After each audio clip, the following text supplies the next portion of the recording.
안녕하세요. 올바른 보험TV 유승용 팀장입니다. 오늘은 가장 중요한 실비보험의 선택 기준에 대해서 설명드리도록 하겠습니다. 살아가면서 가장 필요한, 가장 중요한 실비보험을 선택하려고 할 때는 얼마나 저렴한 회사를 찾을 것인가, 혹은 어떻게 보상이 잘 되는 회사를 찾을 것인가를 두고 사실 고민을 많이 하죠. 근데 실제로는 단독 실비보험 자체가 손해율이 높다 보니 보험사나 설계사가 꺼려하는 경우가 매우 많습니다. 그래서 오늘은 이 실비보험을 어느 보험사로 선택해야 될지, 어떻게 선택하는 게 가장 좋은 방법일지에 대해서 설명드리도록 하겠습니다. 첫 번째 기준이었던 보험료에 대해서 먼저 알아보도록 하겠습니다. 현재 단독 실비보험 가입이 가능한 회사는 대표적으로 M사, D사, K사가 있습니다. 33세 여성의 경우에서는 K사가 제일 저렴했고요. 33세 남성의 경우는 M사가 제일 저렴했습니다.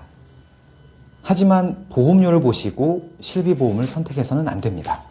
왜냐하면 실비보험은 1년에 한 번씩 갱신되면서 보험사의 손해율과 위험률이 다시 반영이 되기 때문에 가장 저렴했던 보험사가 이듬해에는 제일 비싼 회사가 될 수도 있고요. 가장 비쌌던 회사가 이듬해에는 제일 저렴한 회사가 될 수도 있기 때문이죠. 두 번째 기준인 보상에 대한 부분을 볼까요?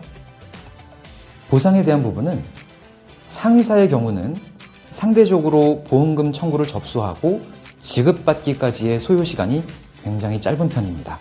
그리고 필요한 서류도 조금 적게 들어가는 경우도 많이 있어요.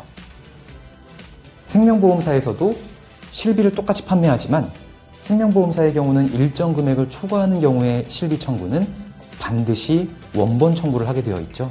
그래서 실제로는 손해보험사로 준비하시는 게 훨씬 더 유리한 편입니다. 그리고 대부분의 손해보험사는 보험사 전용 어플이 있기 때문에 간단하게 영수증을 사진 찍어서 접수할 수 있다는 편의점도 있죠. 실제로는 상위사, 얼만큼 보험금이 빨리 원활히 신속하게 지급되느냐, 그리고 얼마만큼 접수가 간편하고 얼마만큼 내가 쉽게 많이 활용할 수 있느냐, 여기에 포커스를 두시는 게 제일 중요합니다. 세 번째로 단독 실비만을 거부하는 보험사나 설계사가 있을 수 있다고 말씀드렸는데요.